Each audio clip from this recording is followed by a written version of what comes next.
చెప్పేసి వచ్చిన వార్తలు.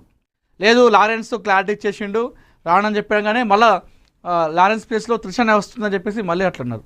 మళ్ళీ ఇప్పుడు సూర్య అని చెప్పేసి అందరూ బయట మాట్లాడుకుంటా ఉన్నారు. అక్కడ వీడియో వైరల్ అవుతూ ఉంది. చూద్దాం ఇది వార్త ఒకసారి.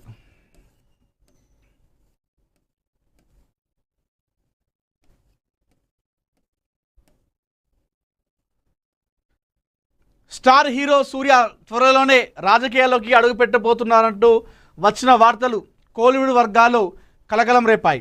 సోషల్ మీడియాలో ఈ ప్రచారం జోరుగా సాగడంతో దీనిపై సూర్య టీం అధికారికంగా స్పందించి పూర్తి స్పష్టత ఇచ్చింది.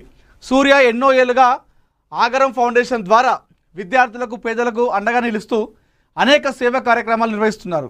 ఆయన అభిమాన సంఘాలు కూడా ఈ కార్యక్రమాల్లో చురుగ్గా పాల్గొంటాయి. ఇటీవల చెన్నైలో జరిగిన సూర్య అఖిల భారత అభిమానుల పరిరక్షణ సంఘం సమావేశంలో సంఘ ప్రతినిధి ఆర్ వీరమణి మాట్లాడుతూ భవిష్యత్తులో సూర్య రాజకీయాల్లోకి రావడం ఖాయమనే అర్థం వచ్చేలా వ్యాఖ్యానించారు. ఈ వ్యాఖ్యలను ఆధారం చేసుకొని కొన్ని తమిళ మీడియా సంస్థలు కథనాలు ప్రచురించడంతో సూర్య రాజకీయ అరంగేటం వార్త వేగంగా వైరల్ అయింది. విజయ్ తరహాలోనే సూర్య కూడా ప్రజాసేవ నుంచి రాజకీయాల్లోకి వస్తున్నారని అభిమానులు అంచనా వేశారు. ఈ ప్రచారం ఊపందుకోవడంతో సూర్య టీం వెంటనే రంగంలోకి దిగింది. సూర్యకు రాజకీయాల్లోకి రావాలనే ఆలోచన ప్రస్తుతానికి ఎంత మాత్రం లేదని స్పష్టం చేసింది. ఆయన ఏదో మంచిగా సినిమాలు చేసుకుంటున్నాడు. సినిమాలతో పాటు సేవా కార్యక్రమాలు ఎన్నో చేస్తుండు. ఏది ఇప్పుడు తమిళనాడులో రజనీకాంత్ అయితే ఏ విధంగా సహాయం చేస్తాడో, లారెన్స్ అయితే ఏ విధంగా సేవలు అందిస్తాడో, అదే తరహాలో సూర్య కూడా ఎంతోమందికి ఆర్థిక సాయం చేయడం జరిగింది. ఎంతోమంది విద్యార్థులకు ఆయన బాసటగా నిలుచున్నాడు. మంచి మంచి సేవా కార్యక్రమాలు కూడా చేసిండు. అయితే ఈ నేపథ్యంలో మొన్న వాళ్ళ ఏదో అభిమాన సంఘం ఆయనది అఖిల భారత సూర్య అభిమాన సంఘం అని చెప్పేసి ఒక సంస్థ వాళ్ళు మొన్న అందరు కలిసి ఒక మీటింగ్ పెట్టుకున్నారు. ఆ మీటింగ్లో ఆయన ప్రెసిడెంట్ ఎవరో వీరమని మాట్లాడుతూ అంటే రాజకీయాలకు రాబోతున్నాడు, మనం సిద్ధంగా ఉండాలి అనే విధంగా ఆయన మాట్లాడడం జరిగిందట. ఈ నేపథ్యంలో ఆ వీడియో వైరల్ కావడంతో తమిళనాడులో ఉన్నటువంటి న్యూస్ మొత్తం కూడా ఒక్కసారిగా వైరల్ చేసినాయి. అయితే రాబోతున్నాడు అని చెప్పేసి చెప్తా ఉన్న నేపథ్యంలో ఇప్పుడు రాజకీయాలకు వచ్చేటువంటి అవసరం ప్రస్తుతం అయితే లేదు అని చెప్పేసి వాళ్ళ టీం అయితే అధికారికంగా చెప్పడం జరిగింది. మరి సూర్య ఏమనుకుంటున్నాడో చూడాలి. ఎందుకంటే తమిళనాడులో ఇప్పుడు విజయ్ సక్సెస్ అయింది కాబట్టి ఆయన తరహాలోనే మరి ఇంకెంతమంది వస్తారో అక్కడ నాటులు చూడాలి.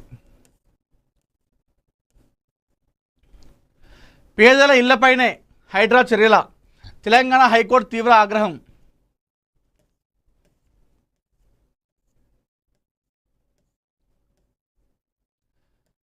తెలంగాణలో చెరువుల పరిరక్షణ, పూర్తి ట్యాంక్ మట్టం పరిధిలోని అక్రమ నిర్మాణాల తొలగింపు కోసం ఏర్పాటు చేసిన హైడ్రా పనితీరుపై తెలంగాణ హైకోర్టు కీలక వ్యాఖ్యలు చేసింది.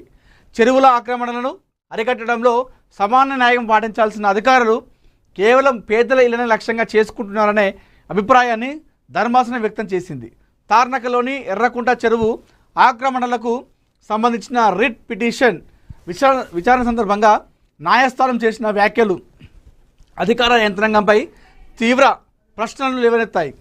తార్నక ప్రాంతంలోని ఎర్రకుంట చెరువు ఆక్రమణపై సీనియర్ న్యాయవాది విజయ్ గోపాల్ దాఖలు చేసిన రిట్ పిటిషన్ను తెలంగాణ హైకోర్టు విచారించింది.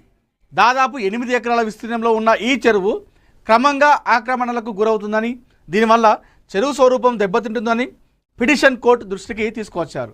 చెరువు రక్షణకు బాధ్యత వహించాల్సిన సంబంధిత శాఖలు నిర్లక్ష్యంగా వ్యవహరిస్తున్నాయని ఆయన వాదించారు.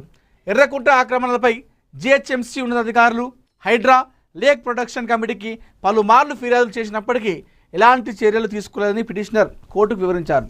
అధికారుల నిర్లక్ష్యం కారణంగా ఆక్రమణలు మరింత పెరుగుతున్నాయని, చెరువుల పరిరక్షణ లక్ష్యం నీరుగారుతుందని పేర్కొన్నారు. హైడ్రా, జిహెచ్ఎంసీపై ధర్మాసనం అసహనం పిటిషనర్ వాదనలు విన్న అనంతరం ధర్మాసనం జిహెచ్ఎంసీ హైడ్రా అధికారుల పనితీరుపై తీవ్ర అసంతృప్తి వ్యక్తం చేసింది.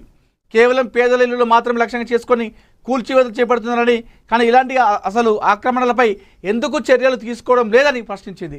చట్టం అందరికీ సమానంగా వర్తించాలనే సూత్రాన్ని అధికారులు పాటిస్తున్నారా లేదా అన్న అంశంపై కూడా ధర్మాసనం సందేహం వ్యక్తం చేసింది.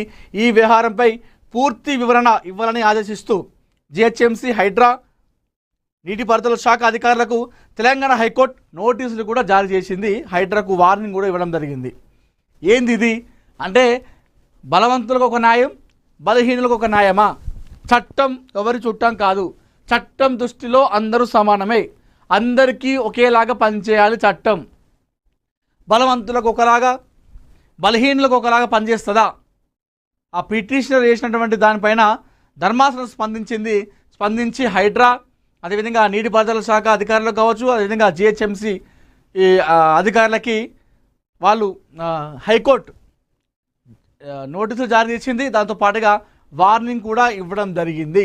వాస్తవానికి కూడా హైడ్రా వచ్చినప్పుడు చాలామంది కూడా అరే మంచి నిర్ణయం తీసుకున్నారు, సూపర్ తోపు అని చెప్పేసి అనుకున్నాం. అయితే ఆ తర్వాత అక్కడక్కడ తప్పితే చాలామంది చూసుకుంటే చాలామంది నిరుపేదల ఇల్లునే వాళ్ళు కూల్చేయడం జరిగింది. గతంలో మనం చూసినాం ఎంతోమంది మహిళలు, చిన్న చిన్న పిల్లలు బయటకు వచ్చి ఏడ్చినటువంటి రోజులు కూడా ఉన్నాయి. అంటే హైడ్రా పేరుతోని, హైడ్రా అంటే అక్కడ ఎవరైతే అక్రమంగా కట్టుకున్నారో మరి అక్రమంగా కట్టుకుంది ఓన్లీ పేదలేనా? సరే వాళ్ళు పేదలే కావచ్చు, అక్రమంగా కట్టుకున్నారా అనుకుందాం. మరి హైదరాబాద్లో అక్రమంగా కట్టుకున్న వాళ్ళు బడా నేతలు కానీ బడా బాబులు ఎవరు లేరా?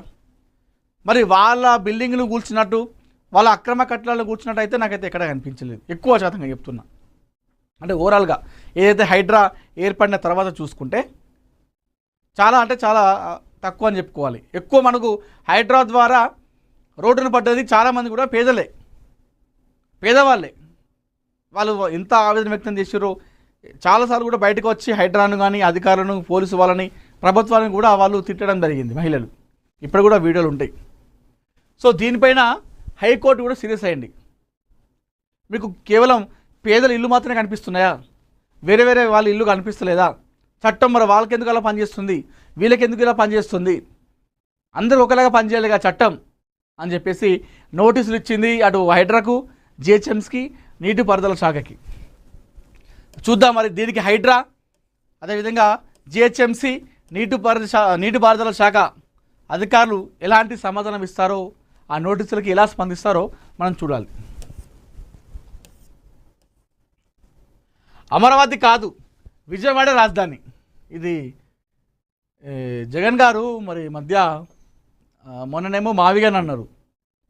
అంటే నిన్న ఉన్న మాట మళ్ళీ ఈరోజు ఉండట్లేదు. ఈరోజు నైట్ ఉన్న చెప్పిన మాట మళ్ళీ రేపు మార్నింగ్ వరకు మళ్ళీ వేరే మాట్లాడుతున్నారు. జగన్ సంచలన వ్యాఖ్యలు, రాజధానిపై మరోసారి స్పందన, విజయవాడలో మీడియాతో వ్యాఖ్యలు.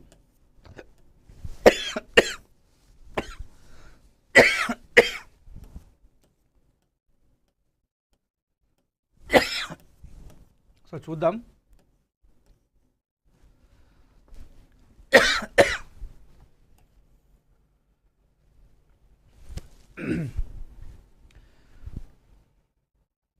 ఆంధ్రప్రదేశ్ రాజధాని అంశంపై